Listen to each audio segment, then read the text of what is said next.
અરવલ્લી જિલ્લાના મોડાસાના પ્રસિદ્ધ સાકરિયા ગામના ભીડભંજન હનુમાનજી મંદિરમાં ચોરીની ઘટના બનવા પામી છે।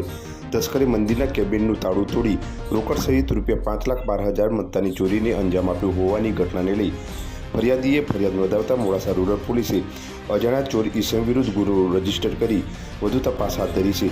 પોલીસે એફએસઆર ડોગ સ્ક્વોડ સહિત વિવિધ ટીમ દ્વારા તપાસ હાથ ધરી હોવાની માહિતી પ્રાપ્ત થઈ હતી।